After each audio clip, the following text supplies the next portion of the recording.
Call to order the Gurnee Village Board regular meeting of May 19, 2025. Roll call, please. Thorstenson. Here. Woodside. Here. Ross. Here. Garner. Here. O'Brien. Present. Balmas. Present. 6 present. Please stand with me for the Pledge of Allegiance.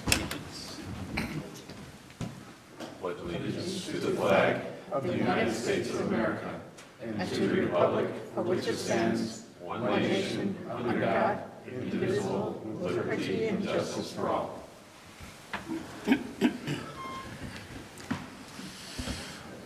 All right, we'll start with public comment, which is an item for anything that's listed on the agenda tonight. You may stand up and speak, state your name, and each person has 3 minutes. Good evening, Keith Owens, 6464 Doral Drive. I'm very much looking forward to actually listening to your discussion on the sales tax. And in addition to the missive that I sent to you all, I just have a few other comments. I want to talk to you just briefly about swamps and alligators. When you're up to your knees in alligators, it's hard to remember the original goal was to drain the swamp. People use this for 2 different reasons. They say, keep your eye on the long-term goal and don't let the short-term problems get in the way. And other people say you have to deal with the short-term problems in order to be able to achieve your long-term goals. Both can be true. The role of government is balancing long-term needs and goals with the immediate needs and issues that it faces. Tonight's discussion of the groceries tax will start to bring to light many of Gurnee's long-term and immediate issues into sharper focus.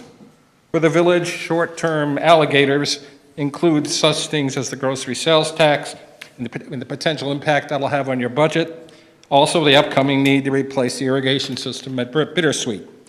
Long-term swamp draining goals include large capital projects like replacing the sewer and water infrastructure in the 20 or 30 years, in addition to maintaining our high level of police and fire protection, roads and walkways, and supporting local businesses. I ask that you also take into consideration the following when deliberating and budgeting. Based on the most recent annual American Community Survey done by the U.S. Census Bureau, 26% of Gurnee households are experiencing a housing cost burden, and that's by definition of the HUD. Housing burden is anything that's over 30% of your gross income. So it's actually more of your net income. Housing burdens lead to the elimination of discretionary spending. That means eventually cuts in spending on necessities like clothing and food, and ultimately can lead to homelessness. Homelessness is not a choice. Homelessness is when you run out of choices. That is why, as the mayor has pointed out in the past, area schools are seeing an increase of students coming to school without winter coats, and why agencies like the Warren Township Food Pantry are seeing double-digit increases in requests for both short and long-term food assistance. And that's only going to get worse if the current budget passes Congress, which calls for cuts in programs like SNAP. The mayor has talked about not wanting to shift the burden of replacing the water and sewer infrastructure onto our children and grandchildren. I think that's something we can all agree on. I also hope that you will consider and address the burdens being faced daily by Gurnee's children and households when you are deciding on what to do about the funds raised for a grocery sales tax, if you decide to continue it. Staff has consistently demonstrated its ability to deploy village resources wisely and effectively. The direction they take in addressing how Gurnee addresses both short-term and long-term issues, both capital spending and social service needs, will depend on the guidance of both the trustees and the mayor. And that guidance begins this evening. Thank you very, very much for your time and your service. Good job, Keith. 3 minutes and 15 seconds. You must have done it at home. Joellen asked if I had time. Yeah. On to item B. Oh, any other public comments? There being none, floor is closed. On to approval of consent agenda. Is there a motion? So moved. Second. Motion by trustee Balmas, second by trustee O'Brien. Roll call, please. Thorstenson. Yes. Woodside. Aye. Ross. Aye. Garner. Aye. O'Brien. Aye. Balmas. Aye. 6 aye. Motion carries. Pat? Item number 1, approval of the minutes from the May 5th, 2025 meeting. Item number 2, approval of Engineering Division recommendation to award the 2025 sanitary sewer evaluation and survey project to IT Pipes in an amount not to exceed $21,870. Item number 3, approval of Public Works Department request to renew CityWorks Asset Management and Work Order Tracking Software contract and approve an enterprise license agreement for a period of 1 year at a cost of $51,250. Item number 4, approval of payroll for period ending May 2nd, 2025, in the amount of $1,098,210.72. Item number 5, approval of bills for period ending May 19th, 2025, in the amount of $3,355,954.92. Is there a motion to approve? So moved. Motion by trustee Garner, second by trustee Ross. Roll call, please. Thorstenson, Yes. Woodside, Aye. Ross, Aye. Garner, Aye. O'Brien, Aye. Thomas. Aye. 6 ayes. Motion carries. On to letter D, petitions and communications. Item number 1, discussion of the state of Illinois elimination of the 1% grocery tax. Pat? Sure. So we've got a quick presentation we're going to run through tonight. Finance Director's Gosnell's going to run through that. So village staff has been reviewing this over the last 4 or 5 months, looking at some different options. So we think we've come up with a recommendation that not only fills the hole in the village's budget that will be left by the elimination of the 1% grocery tax, also helps us with some future capital while reducing the burden on our residents. So Brian's going to walk through that presentation. Again, this is just to introduce it tonight, get some direction from the village board. If we want to take action, we need to get something in by to the Department of Revenue by October 1st for it to be effective January 1st, 2026. So kick it over to Brian. All right, thank you, Pat. First of all, what is the grocery tax? Currently, qualifying food and drugs, largely groceries and prescription drugs is what we're talking about, taxed at 1.75%. 1% is levied by the state and distributed to municipalities. 0.75 is levied by the RTA. What we're talking about tonight is the 1% that is levied by the state and distributed back to municipalities on the grocery portion or qualifying food portion of that. Groceries generally defined as food for consumption off premises. Few exceptions to that: alcoholic beverages, any items infused with cannabis, and then soft drinks and candy. As you know, Public Act 103-0781 repeals the 1% state grocery tax effective January 1, 2026. Also included in that is the allowance for municipalities, home rule, non-home rule, to enact the tax without going to referendum. And as Pat mentioned, in order to avoid a gap in the revenue, the village will need to do something and have it filed to the Department of Revenue by October 1st. So how much does Gurnee receive from the 1% tax? The calculation gets a little complicated, but if we start with the 1% that we receive from the village on everything, and then our 1% home rule tax, the difference there is qualifying food and drugs and titled vehicles. If we remove vehicles from that difference, we are left with qualifying food and drugs. If we remove qualifying drugs from that, we're left with qualifying food. The one place where it gets a little murky is IBTs, or Illinois Business Tax Numbers, retailers that sell both, and we can't tell what the split is. So that's the one place where we're not quite sure how much that individual retailer would be included in the grocery tax, or would be impacted by the elimination of that 1%. We look at the different retailer types that would remit it. Supercenters here, think Sam's Club, Walmart, Target. They account for about 1.1 million. Your traditional grocery stores, think Jewel, Mariano's, Aldi type stores, about 670,000.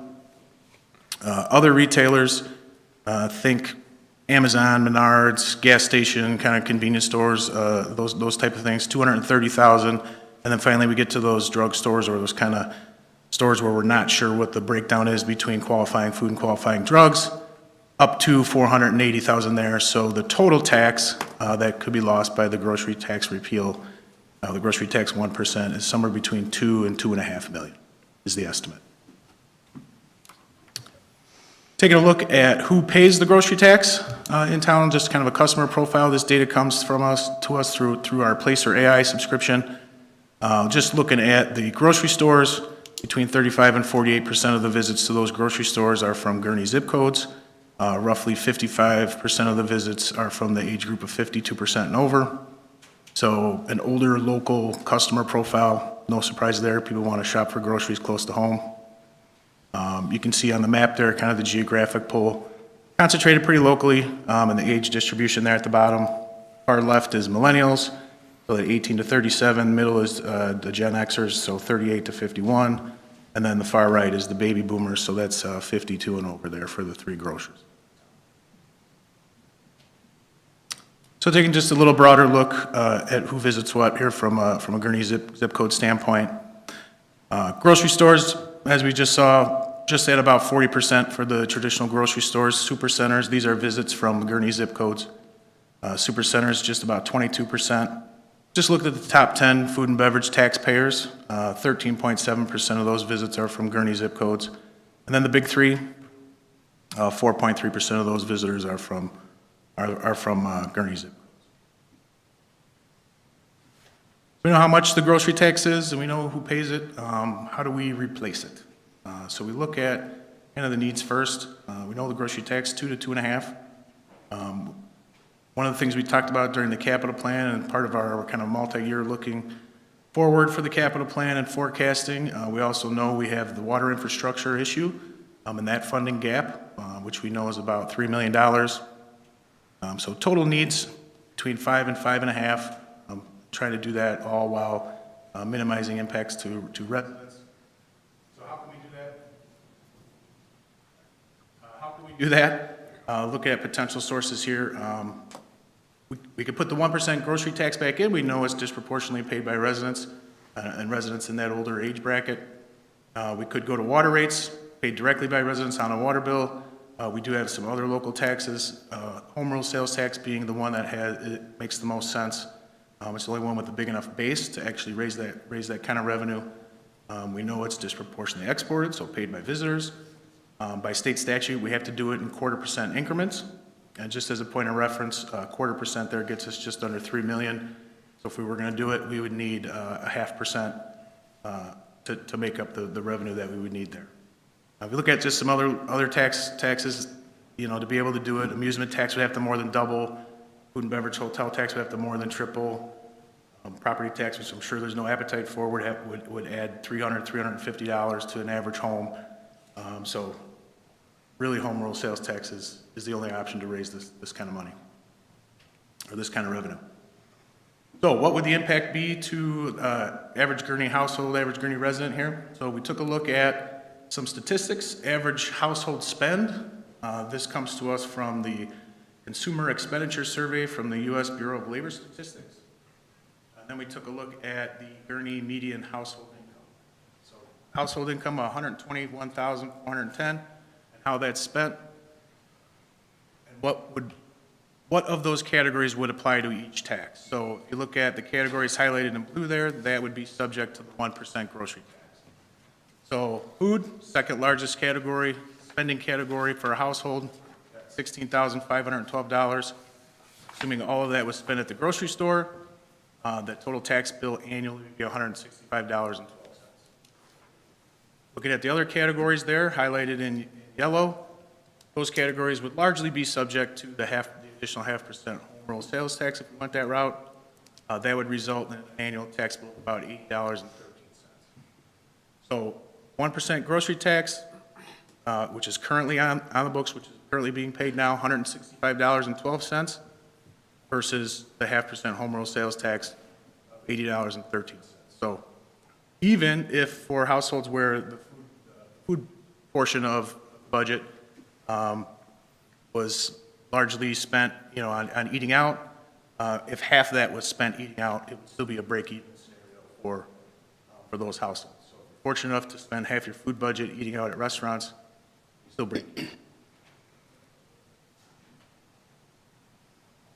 So the question is, how can the village collect half the tax rate, I guess, and still come out ahead? If we look at this, that's because we sell a lot more of the items in yellow than we do groceries. In fact, so much more that we're not only able to cover the 2 to 2.5 million grocery tax, but also cover the $3 million needed for water and sewer infrastructure. In order to raise that money, raise that funding for infrastructure, we'd have to add about $178 $2,228.56 an average household water bill. So you're looking essentially at grocery tax plus raising the water infrastructure, $178.56 versus a 0.5% home rule sales tax there. So essentially saving resident that shops all in town for their total household spend about $263.56 a year by doing one versus the other. So folks that, I guess, do all their shopping in town, food and everything else, will save you a little bit of money, doing one thing versus the other. Folks that only buy groceries in town, save you a little more. And then folks that buy everything but groceries in town, pay a little bit more, but also give you a value if you want to shop for groceries while you're in town, you'll save a little bit too. That's kind of what it comes down to. So if we add the 0.5% onto the home rule rate, where does that put us competitively with the rest of Lake County communities? Chart on the left there. This is the general merchandise rate. Base rate is 7%.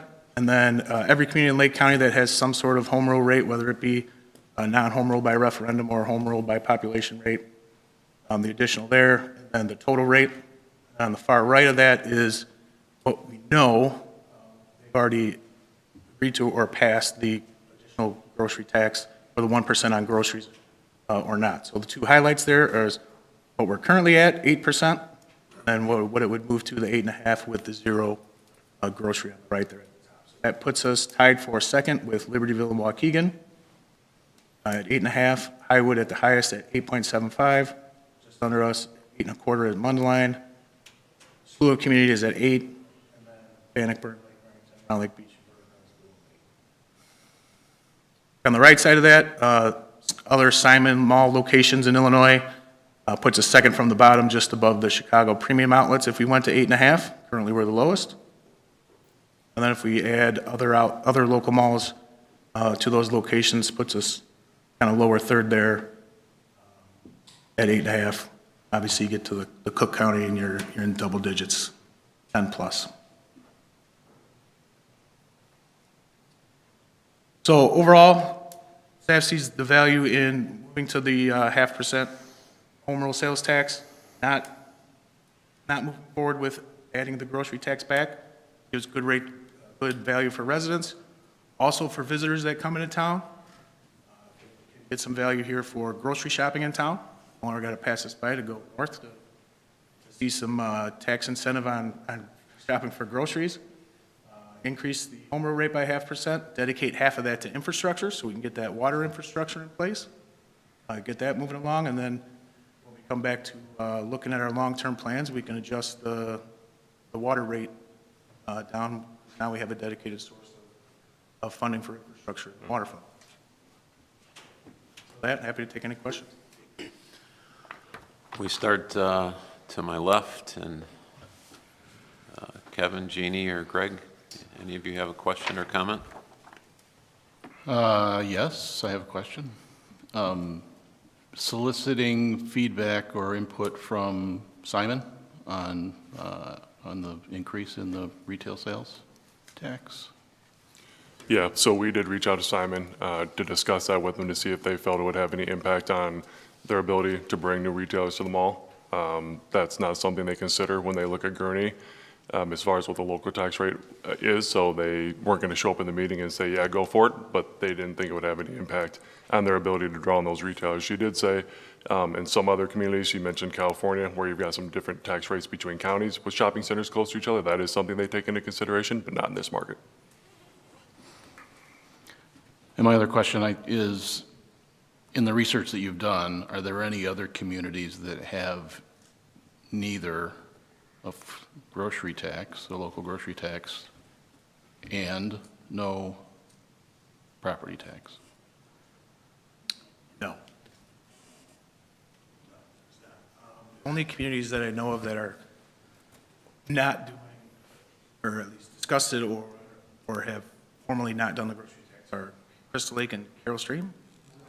Streamwood. Streamwood, sorry. It's only $400,000 in Streamwood, so they were going to try to absorb it in their budget, is what I was told. And then there was another small community that didn't have a grocery store that wasn't going to do it. Those are the ones in Crystal Lake had just increased their own sales tax. And you had stated Vernon Hills has it on their agenda tomorrow night to talk about the grocery tax, Tomorrow they're discussing. to reinstate the grocery tax, yeah. Well, very thorough presentation. That last slide answered my big question, so, thank you. Jeannie? I appreciate the research and that, and I really, our comparables as far as the sales tax versus the other communities was important to me, so I appreciate that. I think it puts us, I mean, again, very good job of working those numbers to get the biggest bang for the buck. I think that increasing to 8.5% is in line with what Waukegan is doing. And it generally, we don't stick out like a sore thumb because we increased our rate. Yet at the same time, we can dedicate dollars to infrastructure, and there's no tax on groceries. So I think, and overall, the residents aren't paying any more than they were paying before Illinois took away did away with the sales tax, so the 1%. So, I don't think it ruffles any feathers. So I think it's a good solution to the problem.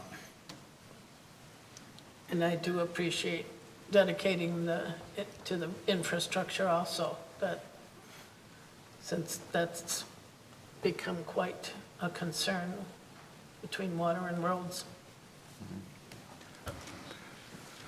Yeah, I would just add, as a comment, I think this is a great approach. I believe that it does provide the resources necessary to accomplish those long-term goals and the short-term goals, but very importantly, in eliminating the grocery tax, which impacts our residents most directly, it does reduce the cost of food, which is essential.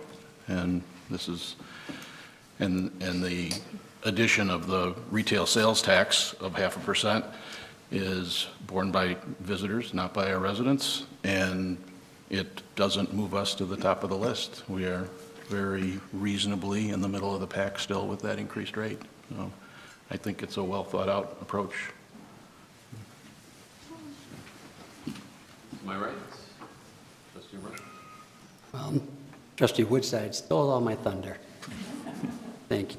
No, he's absolutely right, though. By the state doing this, it allows us to lower the overall tax burden on the residents by 0.5%. And at the same time, have visitors continue to pay our debts going forward. Also, the fact that there's a plan to further reduce the water rate. So that means the people who are most affected are generally the ones with the lowest amount of income. So food, water, things you absolutely need, but you don't absolutely need the latest, greatest turtleneck or backpack. So having a 0.5% sales tax can be considered luxury, especially if it's being paid by visitors to our community. So kudos, lowering the overall tax benefit to the people from the village. Also, there's added benefit of being able to have bragging rights to the other communities around, or maybe even possibly advertise somehow to the other residents of other towns. Hey, shop here at the mall anyway, get your groceries, save 1%. Thank you very much for the presentation. Trustee Thorson? So trying not to repeat what's been said, I really like this approach because it seems fair, spread out, kind of going on what Trustee O'Brien said. I think of those need-to-haves versus nice-to-haves. I'm laughing about a turtleneck, but still. But the water rate, the idea of it going up 6% per year was a little bothersome in my head previously. Prescription drugs, that's, a need-to-have. And so we're less targeted towards the necessities and lessening these burdens, so I appreciate it. Trustee Ross? I feel like everything's been said. I do have a question. You said you can only raise it 0.25, but we want to raise it 0.5, so how do we get to that point? We can only raise it in 0.25% increments. Oh, Yeah, so we either have to go quarter, half, 0.75. oh, so we can do Yeah. 5, oh, okay. And then what's the, when you were talking about the water rate, what's the average that a family would pay for their water? Do you have that? I want to say it's just over $100 by month, which probably applies. Well, I agree with what you're planning now, but I also think that at some point we should raise that because it might encourage people not to water their lawn so much when, that when it's not necessary, but because they have to pay more of an average rate, like what's comparable to other cities, since our rates are so low. So I think that that's something to think about in the future. Yeah, I think it's also important to know that, infrastructure is one portion of the water rate.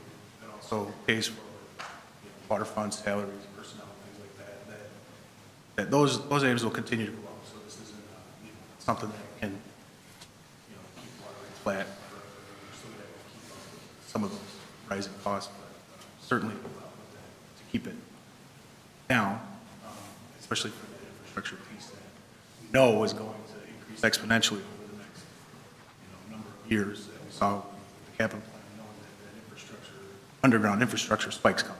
So definitely help with leveling out that portion of the rate. So. And I also want to reiterate about for the food for people that are in need, that's, if we can save anything, that's a good plan to not ask for that block. Any other comments or questions? Thank you very much, Brian.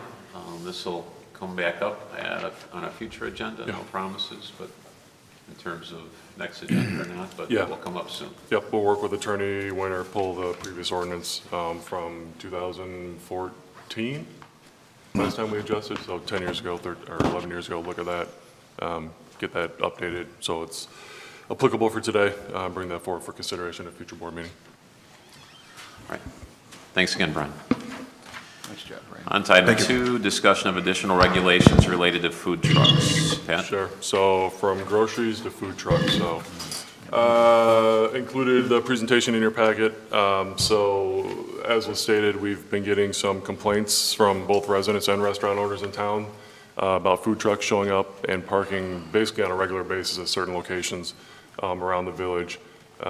Some to the point that I believe one advertises that they're out there till 1 a.m. Directly across the street from a restaurant that we have over on the east side of town. So had Austin do some research to see what other communities have in place as far as regulations. The only regulation we have in place currently is that food trucks can't park in residentially zoned areas. So I think we passed that back in 2021 when COVID was going on. If they're invited to a block party, that's fine, but they can't just set up shop in a residentially zoned area. So besides that, no other restrictions in place from the village of Gurnee. So again, took a look at possibly some restrictions, guidelines to, again, keep public health and safety at the forefront, protect the existing brick and mortar, fair competition, level the playing field a little bit, and then just provide clarity to food truck operators. So Austin did some research on that. Really came up with 3 options if you want to go to the next slide. I mean, first is they're just an all-out prohibition of food trucks, excluding special events. Second is do what everyone else is doing as far as regulations. Third is basically similar to what everyone else is doing, but then also with an emphasis on preserving our existing restaurants and protecting them to a certain extent, which when we looked at the other communities in both Lake County and outside of Lake County, really that last emphasis on preserving the existing restaurants didn't see that stand out as much. So we did some brainstorming, kind of took an approach on it that we'll cover here in the presentation a little bit. This next slide, really, that's kind of the general baseline guidelines that other communities have. some licensing requirements, some restrict the locations they can set up in, limit their hours of operation, talk about noise and disturbance, so they don't want music out there, where they place the generators, not obnoxious lights and such. Make sure they have some trash cans out there, and then just the health and the safety requirements. So regular health inspections, obviously Lake County Health Department is the entity that handles that on our behalf. So those kind of 6 categories there, I'd call like your general kind of baseline regulations that we saw throughout all the communities that we surveyed. On the next slide, some additional regulations to consider. How we deal with food trucks that are invited in by a licensed food and beverage establishment. So think Pips Meadery. So they don't offer food, but on a regular basis, they invite food trucks in to offer food to their customers that come there. So again, look at some sort of permit with no charge with that. Again, special events, so bonfire brews that we just had at the Park District. Again, we want them to come to those sorts of events. The same with block parties. I want to continue to encourage them to the residential block parties. But outside of that, looking at some additional regulations to, again, protect our existing brick and mortar. So we looked at potential buffer map as far as a certain distance from, go back one slide quick, and then we'll go forward, from existing restaurants. Then also looked at a license fee. We came up with a proposed fee of $1,500 annually, which is higher than we saw in other communities that we surveyed. The communities had basically a small administrative fee that was a couple $100s, and then just a couple kind of catch-alls, insurance, and then file food and beverage tax filings with the village monthly, even though if there's no revenue to report, just to keep that on our radar, because we don't know when they're in town and when they're not in town. I can tell you right now, when we either get a call about a food truck or we see something online, we'll look to see if they have been provided the food and beverage tax information from the village. If they haven't, we'll send either code enforcement or a CSO out there to deliver that to them. But then again, it's almost kind of on a scout's honor, because we don't know how long they're there, how many days they've been there, to report that back. But finance has worked to get that information out to them to try to start collecting that in the interim before we have any regulations in place. So next map. So this is what it would look like if we instituted a 500-foot buffer from existing restaurant locations. So it couldn't be within 500 feet of existing restaurants. So you can see maxed out a lot of Grand Avenue, east of 41 obviously. Then you've got the stretch between 41 and 21 where you don't have any restaurants. But then once you start heading out west, obviously a lot of food and beverage tax providers out there, even some down 21 as far as AmeriClub with the club house down there, out in front of Heather Ridge. So this is what 500 feet looks like. If the board thinks that's too restrictive, we can play with that buffer to see what that opens up. But again, the purpose was to try to protect the existing food and beverage. I know out in front of Home Depot, they had a truck that was out there on a regular basis. The property owner got a lot of complaints, told that truck they weren't allowed to park there anymore. They just moved around the corner onto the parcel that's owned by a different party. So now they're out in front of where Lazy Boy is. So that really didn't solve the issue out there. So again, this is what a 500-foot buffer looks like as far as where they could not be in the village. And then the next slide, kind of how we came up with the $1,500. Wanted to be able to link that to something versus just pulling it out of the air. So on the left, and again, we're not proposing the village levies a property tax, but if the village did, if we levied a property tax on police and fire pensions, the average tax, we pulled a handful of restaurants, looked at what their tax bills were. The average tax bill that the village would collect from those restaurants would be about $1,500. Then we looked at what, again, that same handful of restaurants were paying on for taxes on a per square foot basis, and took how much space a small food truck takes up and a large food truck, and then doubled that, because you have not only the space that the truck parks on physically, but then you've got where people walk up and if they have a trash can and a couple tables and stuff out, and what that would look like on a per square foot basis as far as paying taxes. And that came between $1,300 and $1,800. So that $1,500 is kind of right in the middle when we look at it from those two perspectives. So that's where the $1,500 came from versus us just pulling a number out of the air.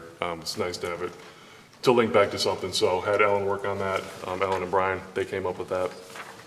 So really just looking for direction, really on the last two, the buffer map, what we think about that, and the license fee. So the others, guidelines, like I said, staff will continue to weed through those, work with village attorney on what makes sense compared to the surrounding communities, but with the goal of addressing the concerns that we've had from our restaurant owners and residents, restaurant owners invest in the community. So they pay property taxes to schools, park district, library, have invested in the brick and mortar. So for a mobile competitor to show up across the street, park whenever they want, understand where their concerns come from. So again, this was an effort to try to protect them, address those concerns.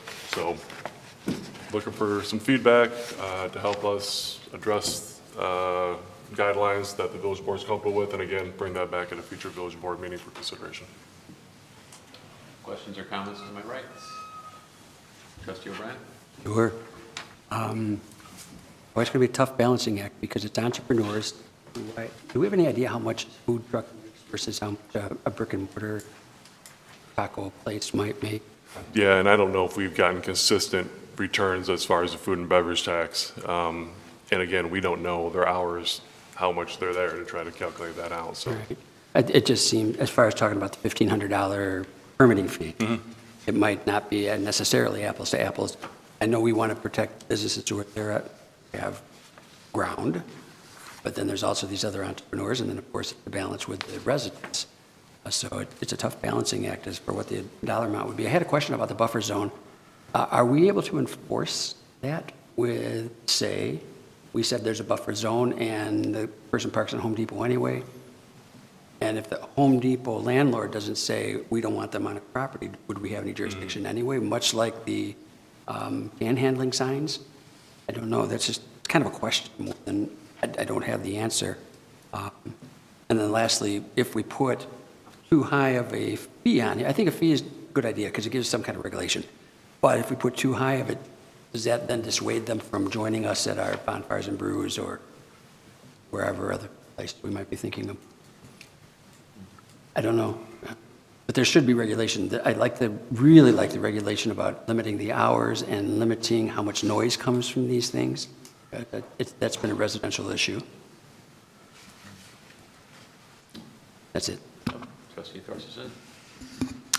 The one question I have is, would there be some type of a process for a business to have a truck upon occasion for their employees? I know I've been at companies where they'll have it be, summer days or whatever they want to call it, but for a couple of hours, they would, so they're, Yeah. do you have some thoughts on that? 'Cause Yeah, it seems like I feel that'd be 1,500. the same as kind of when Pips invites them in. So we actually had a call and a complaint about one out in front of the Holiday Inn. Well, Northwestern Medical had invited the truck there for their employees during the lunch hour. So again, would want to permit those where someone was inviting them in within reason, though. If it's for special occasions, that's fine, but if they're inviting them in, 3 days a week, every week, that's a little excessive. So we'd want to work with those to allow that to happen, yeah. No, that sounds good. And I think even a fee wouldn't be a bad thing if it was much smaller, not in the 1,500 scale, or, I know that's an annual, but I could see that that's a real plus for businesses, for their employees. Thanks. Trustee O'Brien? Mayor, I have just one other question, actually. Have we considered anything like maybe having a dedicated place for a bunch of food trucks to just go park? Yeah, and we've talked about that a little bit as far as looking at that 500-foot buffer zone, if there were some spots where they would be able to locate that weren't too hidden in the community. So we've tossed that around a little bit before we, and again, it's not property that we own, so they would have to work with a private property owner. But before we went too far down that path, if the buffer increased or decreased, we didn't spend much, but we did talk about that, trying to find a couple spots in town where they could locate, have the hours set. You could have trash cans out there where they don't have to bring that, to have a little bit more control and leave that option out there. So that is something that staff has talked about a little, yeah. Thanks. Trustee Ross? I think it's a good idea to protect the brick and mortar businesses. Yeah, I also don't like that it's that high a price, so I would think even in the $500 range would be okay. And I don't know, I think the buffer zone is a good idea, but also wonder how to enforce that. Does that give our police officers more work to do?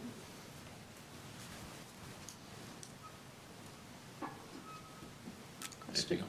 Oh, well, I mean, from a legal standpoint, we do use the buffer for the placement of other businesses currently. And, part of the basis, I think the rationale behind the buffer is, a lot of times you see food trucks, is for convenience, and to the exclusion that they couldn't, obtain the food otherwise very easily. And so, basically, it would be a condition of the license. So if somebody violated the provisions and was in a location that was prohibited, they could have their license suspended and revoked. I mean, it will be an enforcement aspect to it, but basically, hours, that's pretty common. I've seen hours from 7 to 10, 7 a.m. to 10 p.m. And the other regulations are, they're enforcement issues. Some communities have limited the hours to, say, only 3 hours. Well, then that becomes an enforcement issue, because by the time they set up and break down and, are we even going to know, then you have to monitor a time period that seems to be unrealistic. So you're right. The regulations, you have to take in consideration how easy it will be to enforce them. At this stage, is just really to get some direction as to the comfort level of the board as to what direction we should focus in on coming up with some regulations, and then we present those later. And any of the guidelines are going to be additional regulation and enforcement on our part because we don't have anything right now.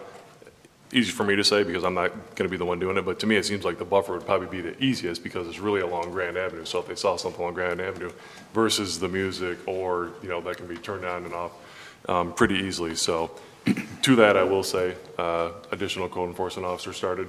So we have some additional help in that area. So not that I'm looking to have them be the food truck police, but we do have some additional staff in that area that started recently, so. And the only thing I'd add is I have seen some regulations, it's not as common, but not only do you have to obtain your license, but then you have to submit for licensing purposes your location. And then they would tick off whether you have the permission of the property owner. And there would be some prohibitions, for instance, that you couldn't put this on a gas station location. By going with the buffer, I think that it's certainly an objective standard. Whereas if you don't have that, where the licensing administrator has to approve, it might be a little bit more difficult to decide, whether you could have a truck on a vacant parcel.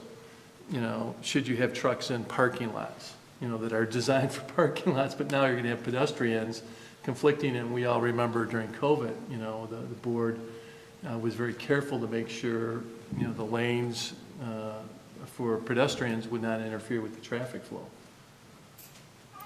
I think from the calls that we've taken, the buffer is really key because a restaurant, if they know the food truck paid $1,500, but they're still sitting across the street and they see a line up to the food truck, the restaurant's not going to care whether they paid $1,500 to the village or not. So. You good, Cheryl? Yeah. Well, trustee Woodside? Yes. First question is this exempts the ice cream truck, right? Yep. Okay.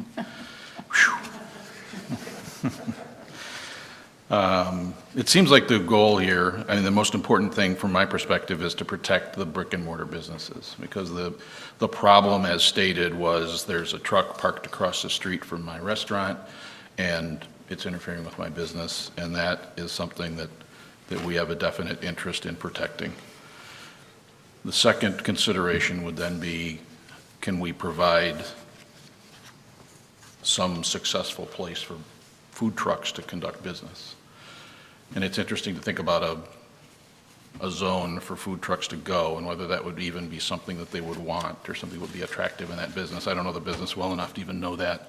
But I do notice when I look at the buffer map that the one main area that jumps out as being a space that's available is Tri-State Parkway, apart from Pips Meadery. So I think to Trustee Ross's point, if I'm one of those businesses and I want to have a food truck come to my business every day to feed my employees, could that be something I could invite under the way that the ordinance is written? And I think particularly if we do levy a significant licensing fee that's comparable to what property tax would be, is how they'll look at it, that's either going to be a big enough fee to scare them away entirely, or it's going to have to come with some benefits, and I'm going to feel entitled to do my business in a different way because I've paid $1,500 for this permit. So I think it's a no-brainer to look at from my perspective anyway, to look at a buffer zone and how to protect the businesses. But I think my initial inclination would be to limit those other regulations, just so that we can allow them to conduct business, unless we're addressing a specific problem that they're creating. Trustee Bomas? Or Trustee Bohms, as some people like to say. Bombs. No, I kind of agree with a lot of what Kevin has just said, and, but I do think a licensing fee should be out there. And there should be some specifications about where they can set up and what the environment around it is. So I'm all for protecting our brick and mortars. So.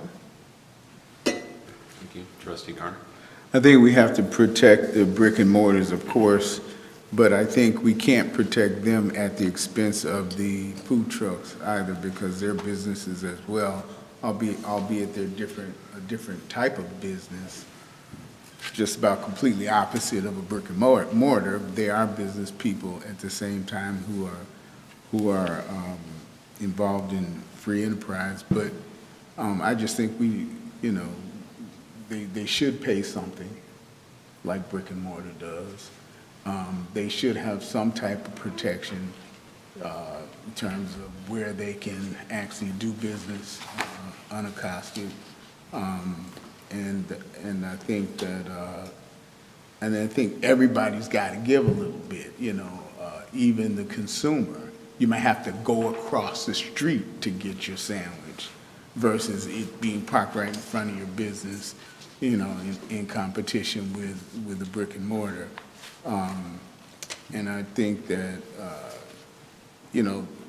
I think a solution can be worked out if a business wants to have it in front of their place for a special event or something. I think they should let the village know that they're going to be there, stop over at the village, get a little $5 license or whatever, so that they can, if the community officer comes over and says, hey, what are you doing here? You can show your little license for the day. And so I think a solution can be hammered out, but I don't think whatever solution we come up with can't be at the expense of the food trucks as well, the brick and mortar.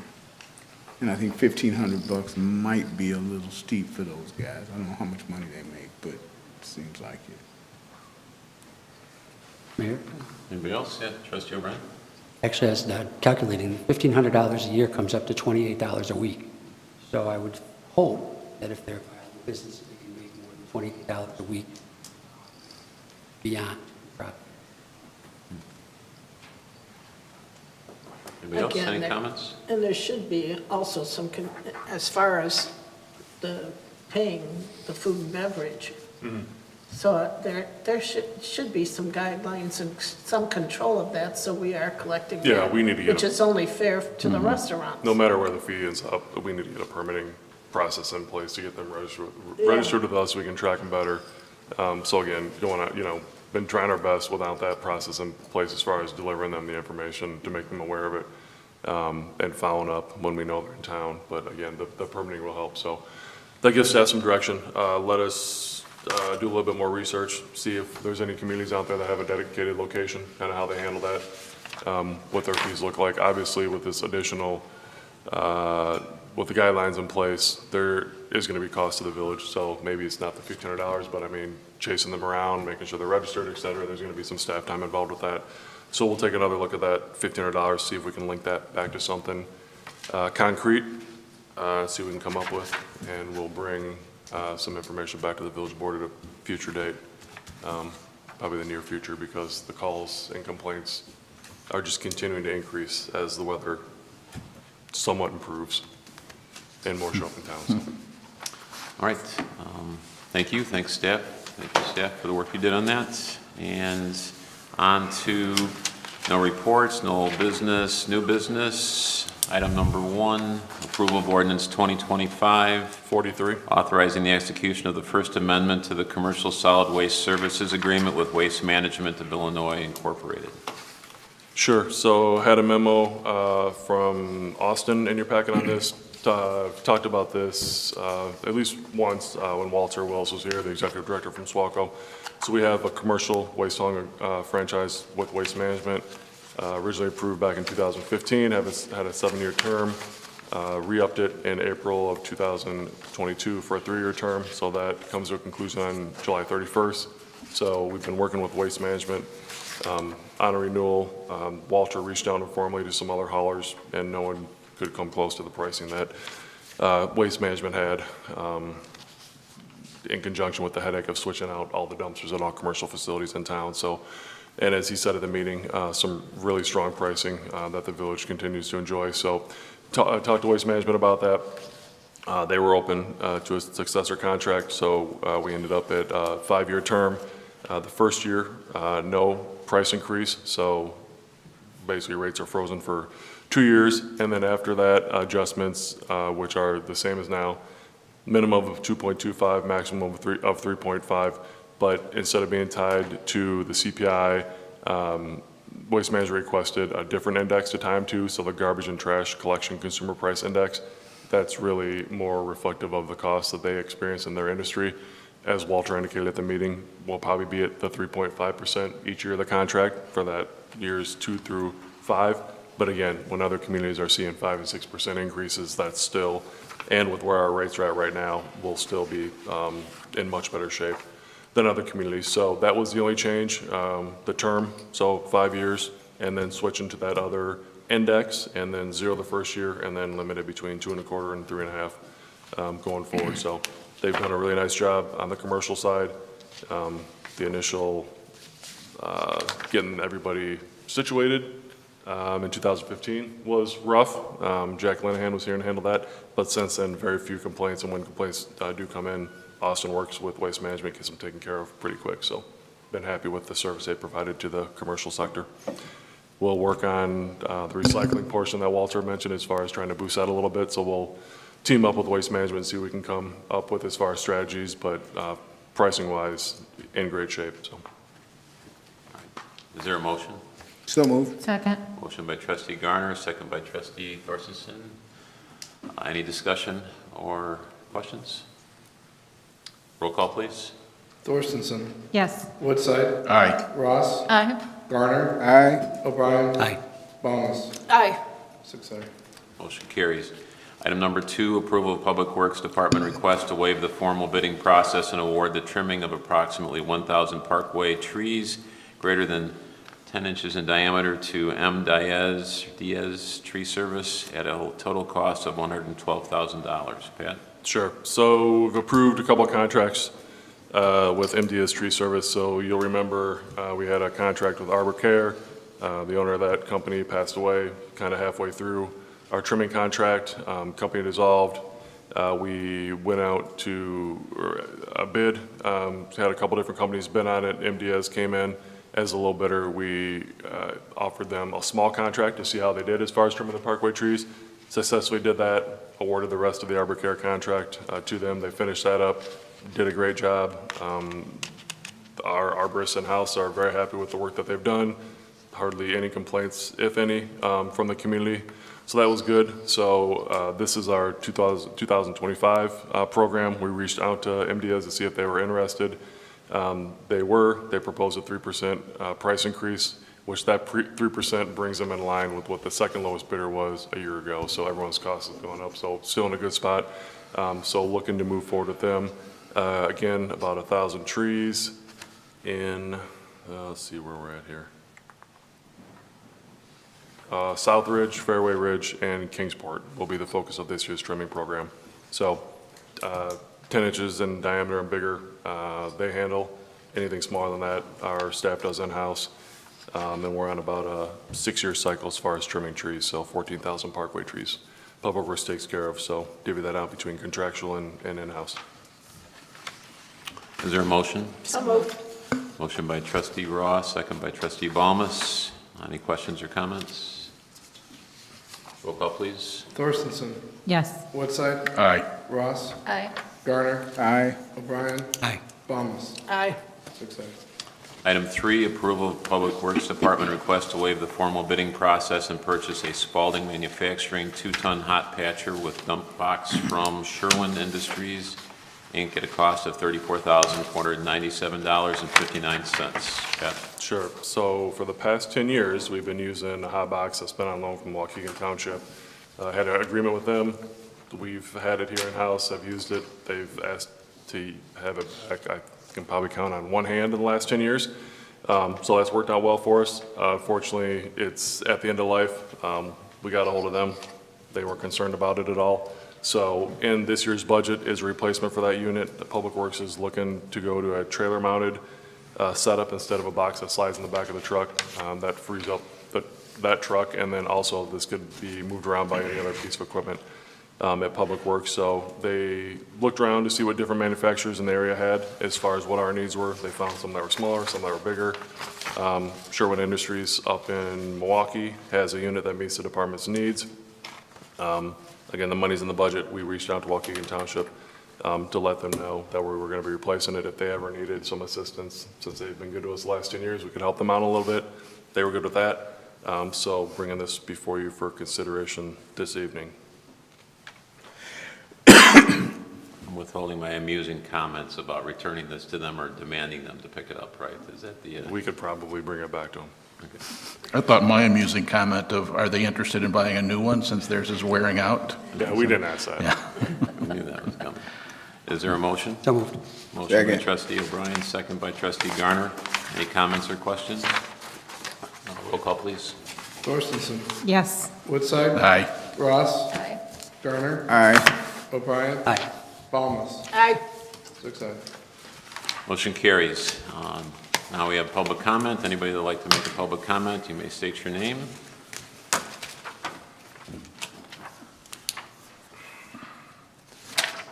Good evening once again, Keith. Very much appreciate your presentation. As a consumer in Gurnee, 1% less on my food will not make a big difference, but any difference is appreciated. I know I can't ask questions and expect answers, but I was a little confused. I know you said that 5% or half of the savings equal to 2.5% of the sales tax increase is going to be dedicated to infrastructure for water. I'm assuming that's not the big bump that's coming down the road, but that's kind of the backfill we have to do every year to take care of ongoing water and sewer. So it gets back to my original point. What I sent you earlier is that we may have made a commitment, the mayor and you have made a commitment to create a care commission. And based on the attendance at that meeting, I'm sure, as in any other situation I've been involved in, because I've been involved in administering corporate contributions, there's going to be far more requests for help and assistance than we currently have budgeted, which is somewhere around $500,000. I'm wondering if, since half of that increase in sales tax is going to make up for what we've always had to find to replace every year, whether some of that money can be designated for social services programs on an ongoing basis. My only concern is not that this board doesn't have an interest in social services, but that if it's not institutionalized in the budgeting process, at some point it might fall through the cracks. My only other point is this: a 1% decrease in the food sales tax Sounds good, and it's going to benefit everybody a little bit. But when I talked to the people over at the Warren Township Food Pantry, I asked them how that would impact the people that are coming to them. And they said actually not very much, because what impacts them the most is gasoline tax, which is not something we're dealing with right now. And in looking at some of the statistics, basically the biggest group that's hurt the most by this housing burden, people who have to pay over 50% of their gross income, are the renters. Almost half of the renters in Gurnee have to pay between 30 and over 50% of their gross income for rent. So these are the people that are in the most need. And it's also so happens to be the part of Gurnee where we have the least amount of inventory. It's hurt two ways. One, there's no place for them to go, and two, because there's not enough inventory, the rents keep going up. So I hope at some point in the future, with this whole concept of Gurnee providing for its citizens and residents and social services, we also tie in this idea that we need to do everything that we can to encourage, not only work with other governmental bodies, but also with developers to make sure that there's opportunities for families, not single or studio apartments, but apartments where families can actually live and get out from under this tax burden. Because once they're out from under this housing tax burden, they can continue to buy some of the things that we're now taxing at a little higher on a retail basis.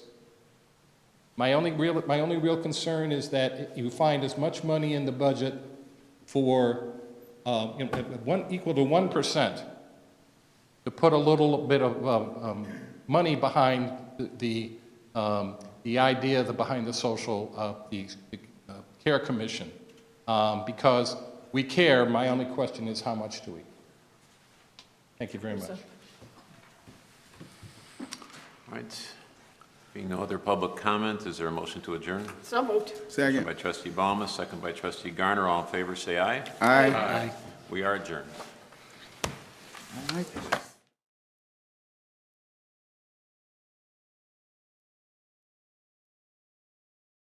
Garbage and trash. So what would happen? We would just, if they need.